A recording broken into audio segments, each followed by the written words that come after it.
সন্ধেবেলা এক কাপ গরম চা আর সঙ্গে যদি সিঙ্গারা থাকে তাহলে দেখবেন সেই সন্ধেটা ভীষণভাবে জমজমাট হয়ে যায়। কিন্তু আমাদের বিশ্বে এমন একটা জায়গা রয়েছে যেখানে সিঙ্গারা খাওয়া যায় না। সিঙ্গারা খাওয়া, সিঙ্গারা তৈরি, সিঙ্গারা বানানো, এই পুরো ব্যাপারটা রীতিমতন আইনত অপরাধ, এবং কেউ যদি এই কাজ করে থাকে তাহলে তাকে জরিমানাও দিতে হয়। যে জায়গার কথা বলছি সেই জায়গার নাম হচ্ছে সোমালিয়া। সেখানকার চরম গোষ্ঠী আল শাবাব, তারা কিন্তু একেবারে 2011 সালে লাউড স্পিকারে ঘোষণা করে বলে দেয় যে কোনোভাবে সিঙ্গারা খাওয়া যাবে না।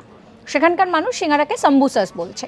কিন্তু কেন এই ধরনের হঠাৎ করে একটা নিয়ম তারা জারি করেছে? তাদের মত হচ্ছে সিঙ্গারার যে 3টে কোণ রয়েছে তা খ্রিস্টান ধর্মের প্রতীক। তাদের কাছে পশ্চিমী সংস্কৃতি, খ্রিস্টান ধর্ম এগুলো তাদের একেবারেই পছন্দ নয়। যেহেতু খ্রিস্টান ধর্মের প্রতীক, পবিত্র প্রতীক, সেটাও 3 কোণা হয়, তাই তাদের কাছে সেটা একেবারে নাপসন্দ। তার জন্যেই তারা একেবারে আইন করে লাউড স্পিকারে ঘোষণা করে এই ধরনের যে কাজ, সেই কাজ করা যাবে না। অর্থাৎ সিঙ্গারা খাওয়া, তৈরি করা, বিক্রি করা কোনোটাই করা যাবে না। এরকম সমস্ত কন্টেন্টের জন্য সাবস্ক্রাইব করতে ভুলবেন না আজ তাক বাংলার ইউটিউব চ্যানেলকে।